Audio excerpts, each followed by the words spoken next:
Tell me if you see my lecture now, the screen. Somebody please tell me if you see my demonstration or not.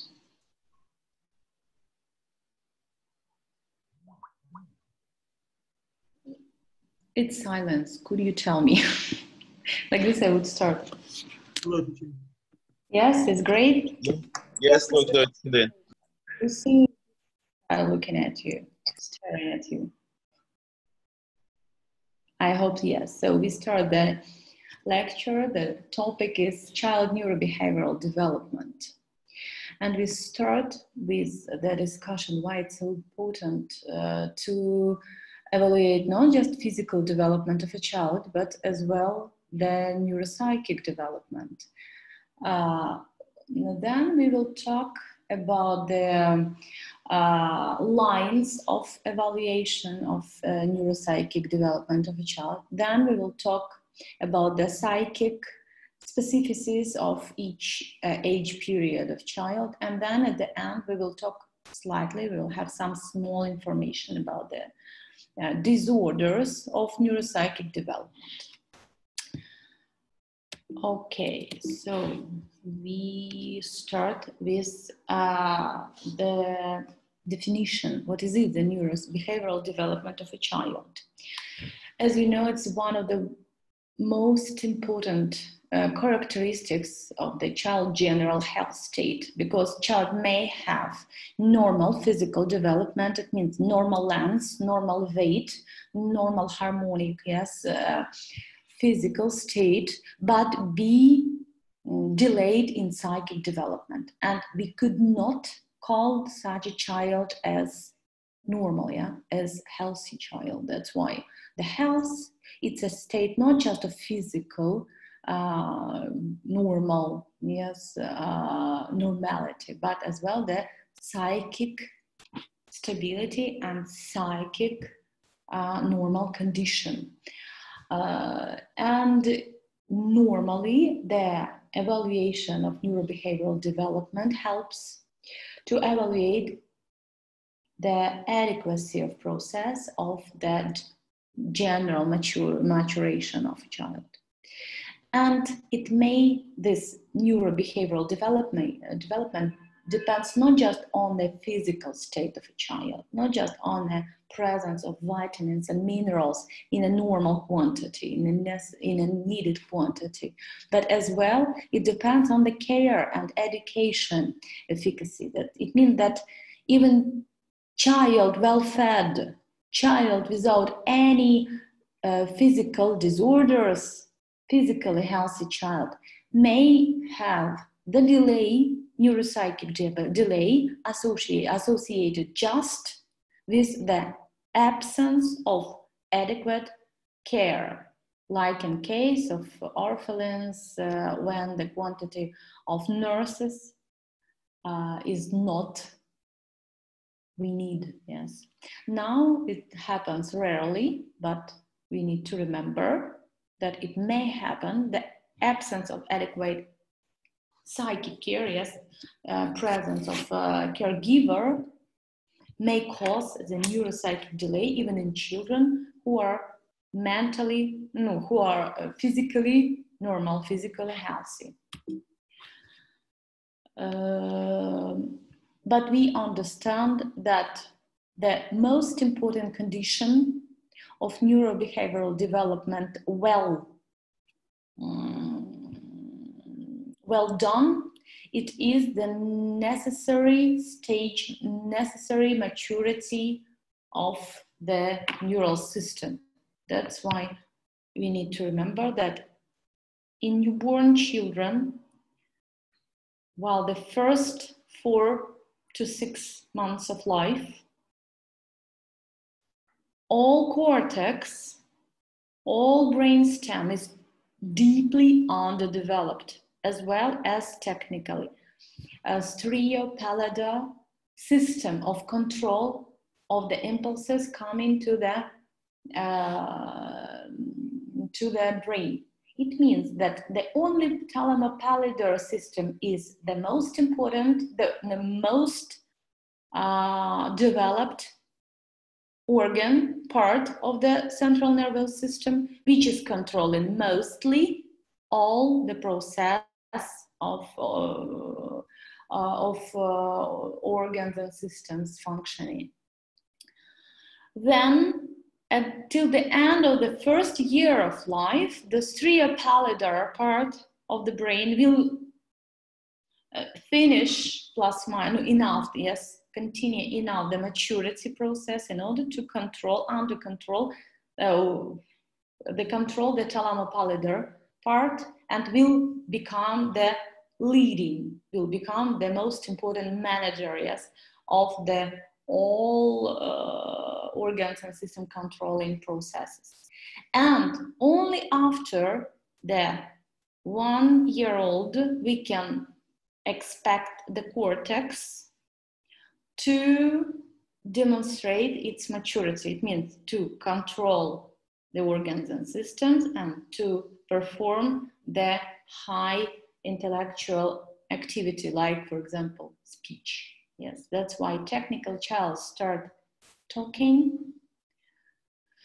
with words only after 1 year old. So some solitary words child can tell before, but speech as a way to communicate with other people, to communicate with an environment, will be the leading way of communication only after 1 year old, because of this cortex maturity needed for this process. So what psychic functions we expect to be mature? Well, the first year of life, as you know, the first year of life is a year when mostly physical maturity is quickly done, and you will see the gross motor skills to be formed and conditional reflexes to be formed. Gross motor skills, what are they? It's like the ability to sit down. It looks like very easy for us, yes, to sit down. But for the first years old child, it's not as easy as it looks like, yeah. So child can control, yes, the process of sitting down at the age plus minus from 5 to 7 months old, not earlier. It is gross motor skill. Other gross motor skill maybe is to stand up, or others. You will study not just the different gross motor skills, but as well the average time when usually average age when child becomes able to perform such a motor skills. Conditional reflexes will replace the unconditional reflexes which are present at birth, and we will talk about it later. The preschool period, it is a period before it is a toddler's period, yes, between end of the first and end of the third year of life. And there you will see the increasing complexity of motor coordination and its diversification. What does it mean? It means that it's not just gross motor skills, but small motility like drawing, like running, like doing something with buttons, for example, yes. So all this small motility is developing while this period of life more, and diversification of perception when child becomes able to react in different ways with different stimuli and memorize better and reflect the stimuli of different psychomotor stimuli in a different way. Starting from the school period of life, yes, maternity school, young school period of life, we will see the major development of the principal psychological functions like formation of comprehension, like the maturation and formation of emotional sphere, the formation of most important feelings, and understanding of the feelings by the child, the activation of memory, attention, volition. As you understand, it's very important to go when you go to school, yes, to be attentive enough, for example, to be able to sit down and to listen to the teacher talking, yes. And you remember how it's difficult, because even now I'm sure that it is difficult for you to stay calm and to continue to follow my monologue while the lecture. So it's important for children as well. And while the puberty period, it means the period of the teenager period, yes, you will see the maturity of the psychic functions already mentioned, like memory, like attention, as I told, but as well the formation of thinking. What do we mean by thinking? Like logical planning, like sequential analysis of the action, the conclusion, performance, abstract notions, how we could check, and what do we expect from the children this age. For example, if it is teenager, you can expect him to have some logical planning capacities. How we can check? You can tell to your teenager child, look, tomorrow you're supposed to be at school at 9 o'clock.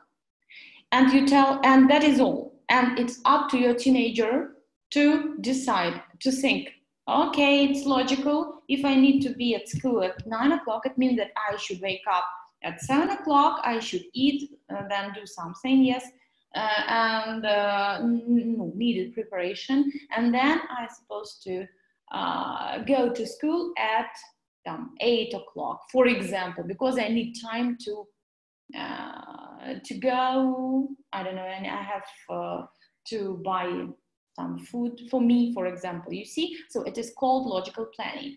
But as well, it's important not to expect such a mature logical planning from the children of younger age. For example, of course, you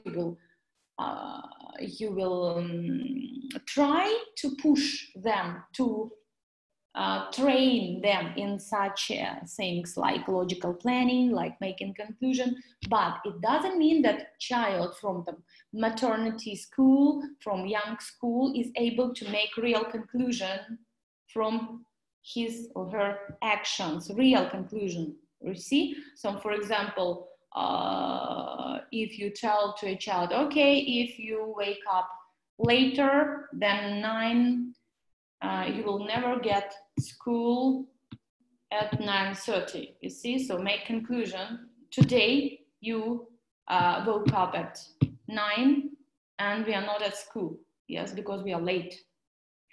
So it means that child himself is not able to perform sometimes, yes, is not able to perform some conclusion from his acts when he's from young school, from maternity school, but you will train him, yes, you will tell, look, we need to be at school at 9 o'clock, and it's you as a mom or daddy tell that, okay, if we need to be at 9, we need to wake up at 7, we need to eat at 7:30, we need to prepare our, I don't know, our, I don't know what all we need, yes, for school. Now, in order tomorrow to be free from this, yes, and just prepare all our clothes, for example, you see. So it's you who will tell to a child how to do the logical planning, yes, and how to make conclusions, as well as abstract notions. Okay, small children, they can tell something about some abstract notions. For example, what does it mean winter? Yes, for every child at the age of maternity school, 5-6 years old, he is able to tell you winter it is when there is a snow, there is a I don't know, New Year or Christmas time, yes. But technically for a child, he is thinking with some physical objects, his physical notions. And well, for example, you tell, we need time. You need time to get it, for example. For child, time, it means nothing, yes? But for teenager, it is already, teenager understand as an adult, what does it mean time, what does it mean memory, and some other abstract notions we cannot touch, yeah? So how we assess the neurobehavioral development of a child? What are the instruments, yes, we need to assess? What we assess? Technically, it depends on age. So assessment depends on age. And here, normally, you have the most important lines you assess. First, it is motor skills, gross motor or small motility. It depends on age, yeah? So for example, for a baby, you will evaluate the gross motor skills. For a child, 4 years old, you evaluate the small motility, yes? Static skills as well, they are mostly important for the young children, for babies. Sensory action as well. Language development may be assessed in a different age, but well, the first year of life, you evaluate just the ability of a child to pronounce some sounds, like first with some letters like ah, oh, yeah, and then the syllables like mama, daddy, you see, no, no. Then you evaluate the ability to tell some words, to name some objects. Then you evaluate the ability to make just a sentence from words. It's starting from 2 years old, like you are evaluating the ability to tell, mommy goes away, for example, it is a sentence. Or daddy coming home. Then you evaluate the ability to pronounce in the right way the words. Yes, it is up to 4 or 5 years old. Then you evaluate not just languages, but you evaluate the ability to form the complex sentences. And then with language, in teenagers, you check the ability of thinking, the ability of understanding of abstract notions and memory, yes. So you are not evaluating just language, but more complex features, yes, with language. And social behavior, how child is communicating with others, not with parents, the close circle, yeah, with parents, then with friends, then with other children, adults, how child is able to change the behavior depending on the person who's talking. And like this, you will understand the neurobehavioral development of a child, you will assess it, and you will make a conclusion as a doctor about this developmental rate. So some words about the evaluation of different these lines. I already told you something, yes? For a newborn baby, for first year of life baby, we will evaluate not just movements and gross motor skills, but muscle tone, because it's very specific, the muscle tone of newborn baby. Technical muscle tone is present as a hypertonus of flexors. And it's very typical and normal for newborn, and it becomes as in adults at the age from 3 to 6 months old. If it doesn't change, we will talk about pathology. Eyes, extremities, head and back movements, and its coordination. It is second part of evaluation of motility. Static functions, guys. It is something I told you about gross motor skills, like when a child is able to raise the head, when child is able to sit down, to without any support, yes, to stand up, to take a first steps. So we evaluate not just the presence of this ability, but the time when it is present. For example, if child has 2 months old, I expect him just to be able to raise a head, because I know that normal term to raise a head, normal age when child becomes able to raise himself, yes, the head, it is plus minus 1 year old, 1 month old, sorry. So plus minus means what? Plus 1 week, minus 1 week. Yes, from 3 to 5 weeks usually. Child placed on the abdomen may raise his head and support his head in a raised position. Not earlier. So if child has 1 week old, I tell that it's not normal. It's normal for a child not to be able to raise his head. So it's normal. But when child has 4 months old and his mother tells, when I put him on an abdomen, he is not raising his head. He is not surely able, he can raise, but he is not able to support his head.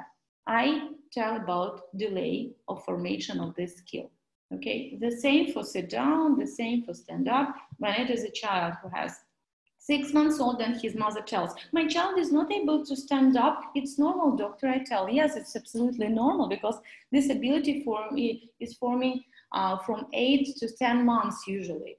So you have 6 months old, just wait. When he is 6 months old is a great age to sit down, not to stand up. But when child has 12 months old and he is not able still to stand up at all, I'm thinking about the delay. Sensory perception development. It is the reaction of the stimuli from the environment.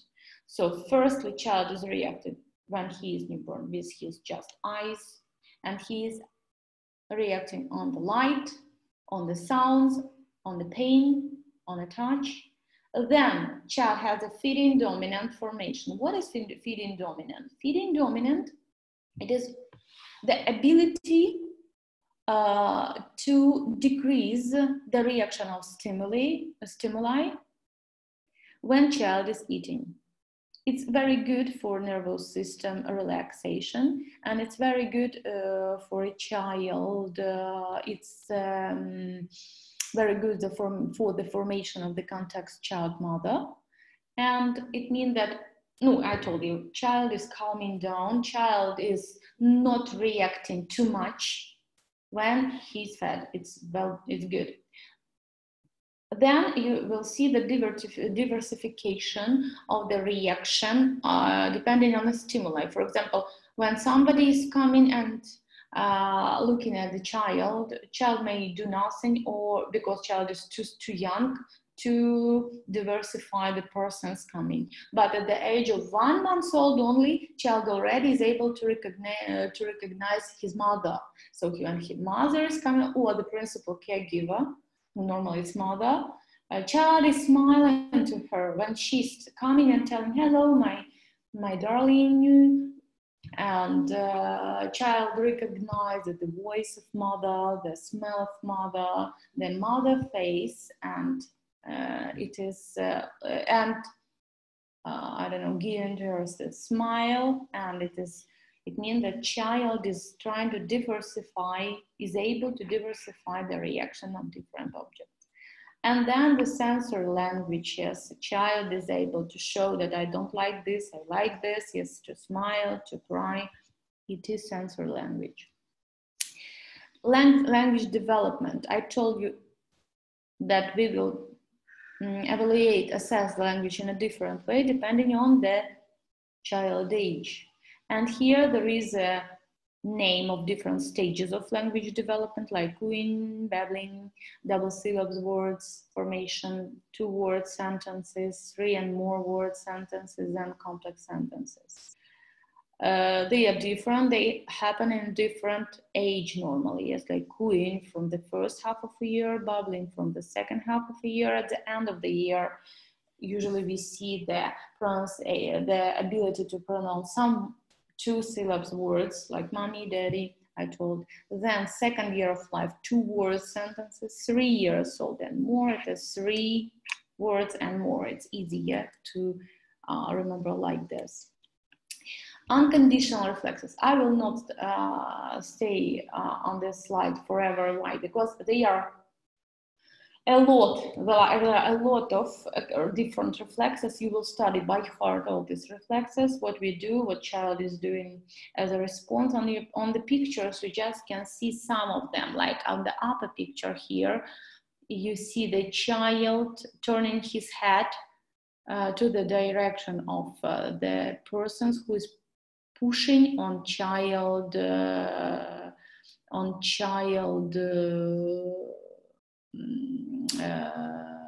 arm. Then next picture, you can see the Kussmaul's reflex when child is as well turning the head and opening his mouth when you touch the cheek, but not the lips of a child, yes. Lower picture, you see a child with positonic, asymmetrical positonic reflex, and you see that child is, when child head is turned to the to some side, on this side the tonus of upper and lower extremity will be lower. It means it looks like extended almost, yes. Extended arm, extended leg on the side. Child is turning his head on. Upper picture, it is Moro reflex, hugging reflex. Here a child is lying down on the abdomen and you press on his soles and child tried to crawl. It is automatical crawling Bowers reflex. So there are, guys, a lot of reflexes. It's just on a picture you can see how it's done. You will talk about it much more while the practical classes.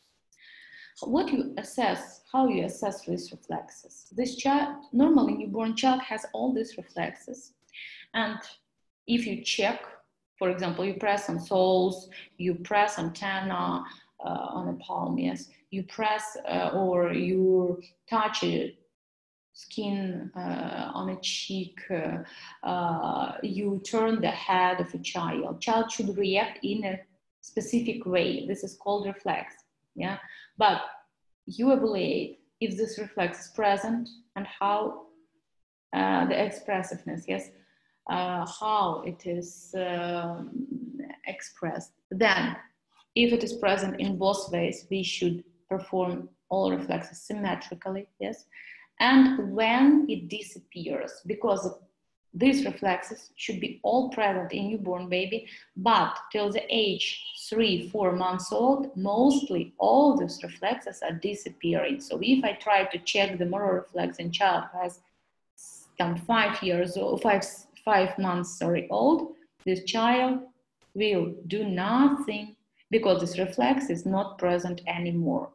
While these reflexes disappear because of formation of striatal pallidar system, which is controlling, suppressing the thalama pallidar, and these reflexes disappear and new conditional reflexes will come and be formed. Only the last reflexes to disappear, they are the sucking reflex, which disappears normally till the end of the first year of life. It's comparatively late. And Babinski reflex, which may be present till the age 2 years old. Other reflexes, mostly all of them, are disappearing till the age 3-4 months old.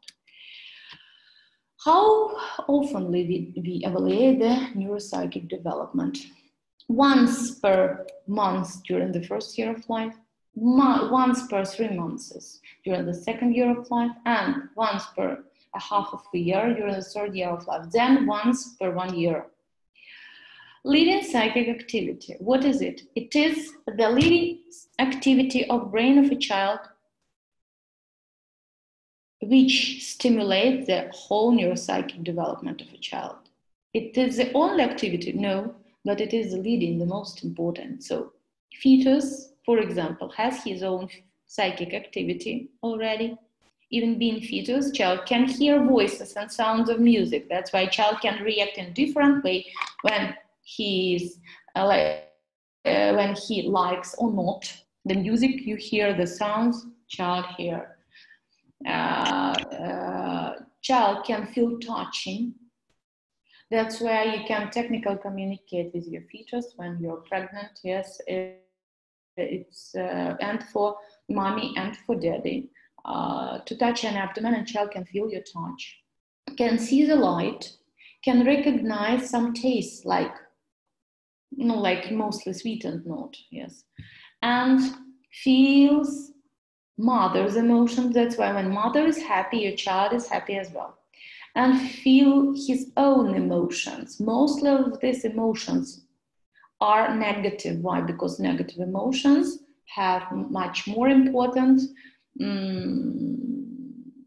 meaning in evolution. Yes, when you have fear, you will run away. When you feel anxious, yes, you feel anxiety, you will run away. And like this, your probability to survive is higher. Yes, but joy as well, it is emotion child can feel. First year of life, child is already outside, and child cannot communicate in a verbal way. It means with talking, with speech, but child can communicate with emotions. That's why when mother is telling to a child, "Oh my dear, my sweet, I love you," child may not understand the words yet, but he's able to feel emotion coming. That's why when you are being a doctor, it is to come to a child and to give good, calming emotions to a child. Child will answer with the same. For example, when I'm a doctor, I'm coming to see a child and start communicating and telling as well as mother telling. "Oh, hello, you are so great, you're so big," like this. I'm giving the positive, calming emotion, and child is perfectly able to feel it. That's why when you tell to a child something you want to forbid, but with nice voice, with good emotions, usually it doesn't work because child is not understanding, is not able to understand word by word what you tell, but he is understanding emotion, which is good. For example, grandma tell, "Oh my dear, stop, stop, I don't press any cat, please." Like this grandma telling, "Oh my dear, you're so good, you're great, continue to do like this." So for a child, the emotion is like this, and child understands like, "Okay, continue to press this cat, poor animal." Yeah. That's why if you want to tell something important to a child, change the voice, change the emotion. So normally you tell, "Oh, you're so great, you're eating well, you will be mother's hero, yes, you're great, you will be doctor, you like, I don't know, doctors, maybe you will be one of them, we will be proud of you," yeah? It's my good emotion. But if I want to stop pressing the animal, I will do, "Stop, stop," yeah? Like this, my emotion will be just different, and child will react in a different way. Second and third year of life, it's mostly actions with object. It is a time to stop playing, but it's not like complex playing with other guys, it's playing with objects. And on pictures, you see what I am talking about. So it's studying the object, the surfaces, different materials, surfaces, yes, tissues and others. Forms and shapes.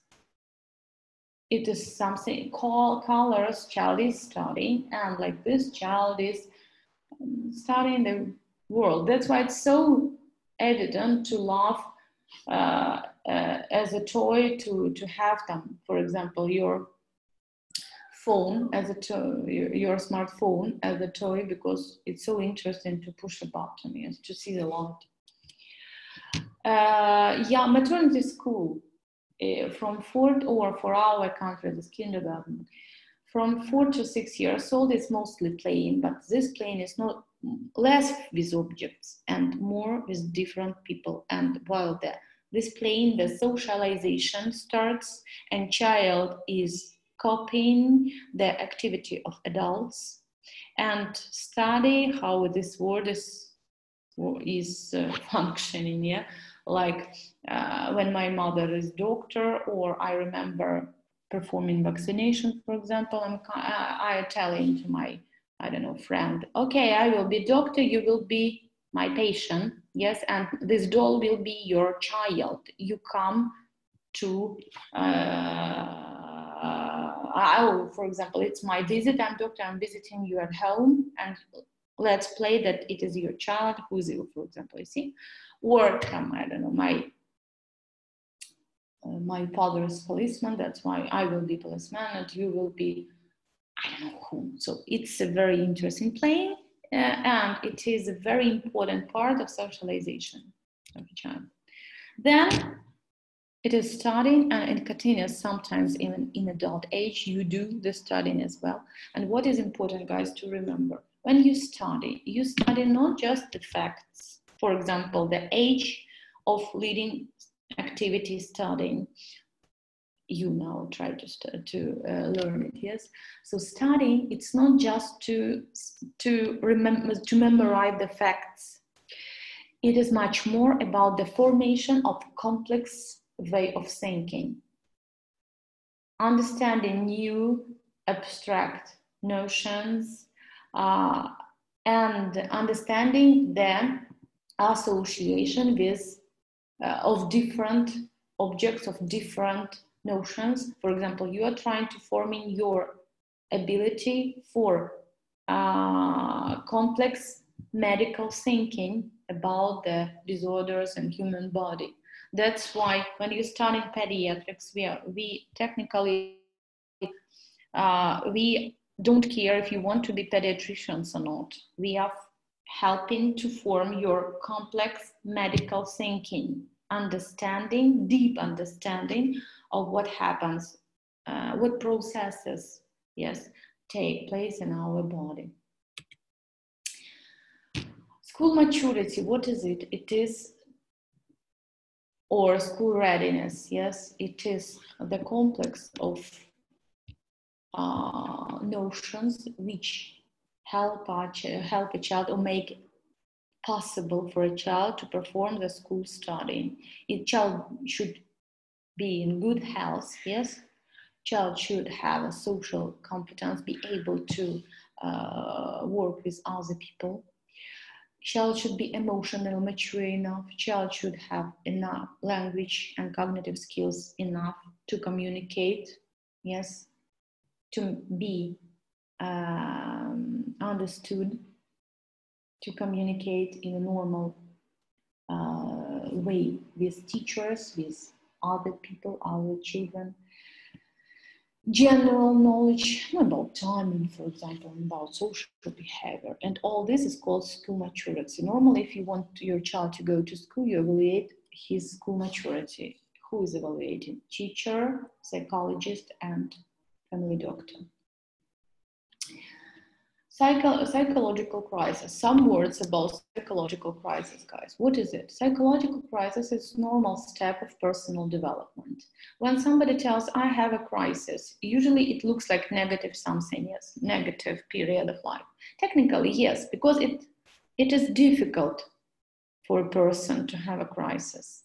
But let's remember that psychological crisis, it's normal step of development of personal psychic development, which continues while the whole life, and it doesn't stop once you're adults. It continues, yes. So the principle, the most important lines of crisis, of different age crisis, are different, yes, but the principle, how it happens, is the same.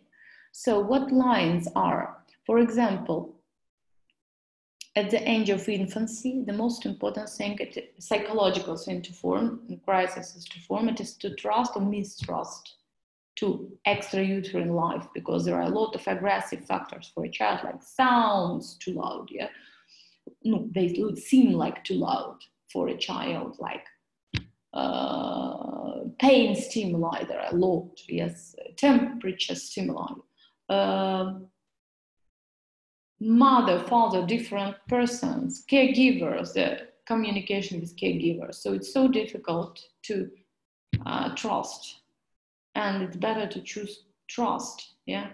And when you have a hope, it is when you feel the hope, it is a basic virtue formed at the end of the psychological crisis. So you see on this picture, you see different lines.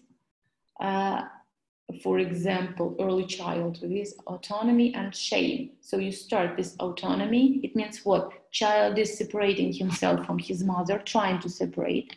Child, once able to step, to run, is running away from his mother and doing something he really wants and not mother wants, yes.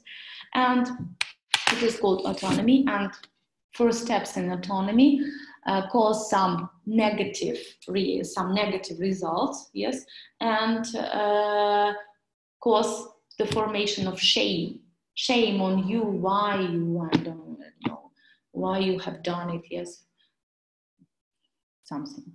So it is the psychological crisis of this period. So there are a lot of periods, there are a lot of psychological crises, and it's interesting, look, that it is important to remember that you as well, you will have your crisis to come. So you should be ready for this. For example, being young adult, yes, it is to understand, to be able to form the love understanding, yes. So to choose between intimacy and isolation, and to choose the strong relationship between you and your partner. And it is one of the most important psychic challenge for every young adult, yes. And you can think about it, you can use some books, psychological books, yes, where it is all described. It is just some small words about it. And here it's more about it. Newborn crisis. Child should adaptate himself to extrauterine life. And through this, while this crisis, yes, while the period of the crisis, you will see transitory borderline states, which represent technically the process of adaptation. At the end, the smile and introduction to emotional communication, child will show you that he has passed successfully his newborn crisis. 3 years old crisis, when child realizes that he wants to separate himself from mother. So while this second and third year, he is separating, but at the age plus minus 3 years old, child understands that he is a different person and try to act in a different way, yes, from the way mother wants him to act. And there are a lot of problems. Yes, child wants to do what he wants, child wants to eat what he wants, child wants to. And as a result of this protest, yes, you see negativism, stubbornness, protest, and some hysterical crises are very typical for this period. 7 years old, when a child is going to young school, yes, or from passing from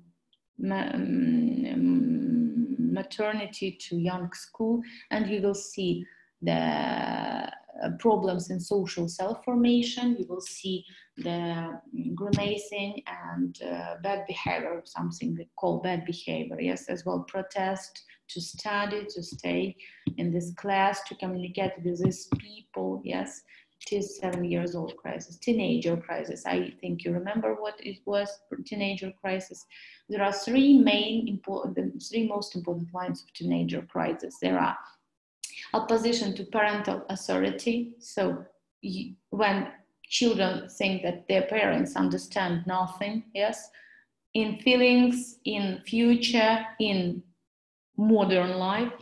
Self-identification in intersexual relationship, because it is time for libido formation, it's time for puberty. Child feels his sex hormones, child feels the libido, the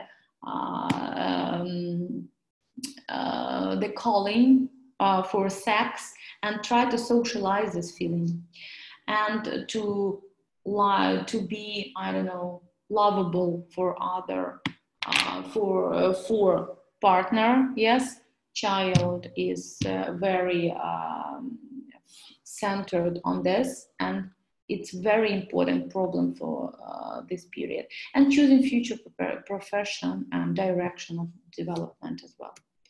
And dramatic course, when there is a difficult teenager crisis, you will see as a result of the formation of bad habits like smoking, drinking, yes, toxicomany, drug abuse, virtual reality replacing the real life. It's very, very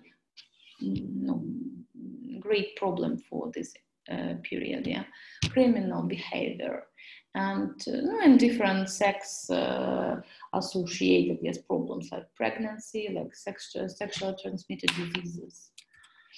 And guys, just small slides about disorders. I will not explain each of them. We have no more time. I just put it here because it is something you miss in your book, and then being asked, you don't know what is it. So just make a photo, take a photo, and have it as an answer on the question, what speech disorders do you know? We have phonia problems, it is pronunciation problems. Lalia problems, it is problems in rhythm of speaking, or problems of the pronunciation of syllables in the right order. Arthria, it is a problems of pronunciation but associated with our speech apparatus, anatomical problems. For example, when you have troubles in innervation of the zone of speech apparatus, in innervation of tongue, for example, you will be not able to pronounce your words, yes. Dyslexia, dysgraphia, it's inability to read or to write. No, it's not inability, it's difficulty, difficult learning to write or read, yes.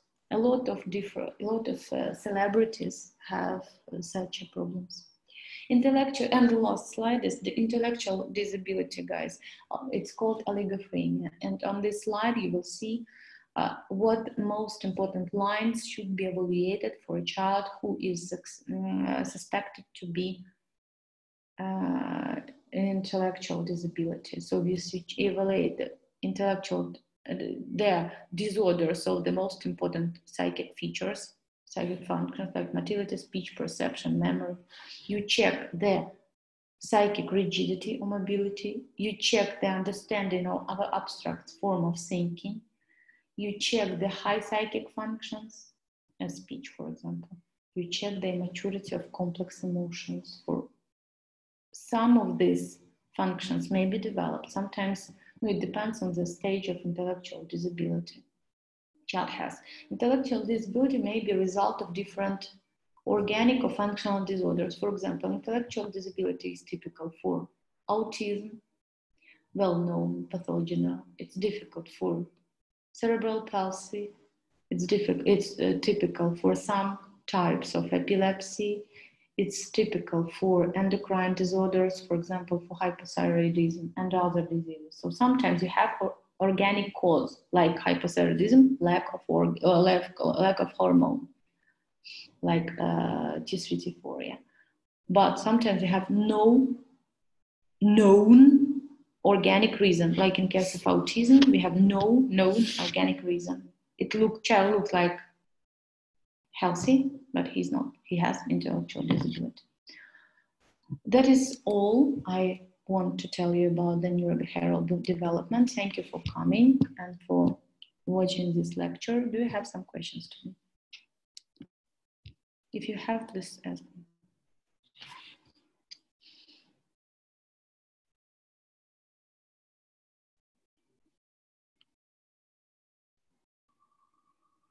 Guys, Make me a sign. Tell me, please, if you have some questions to me. I can't hear you, please.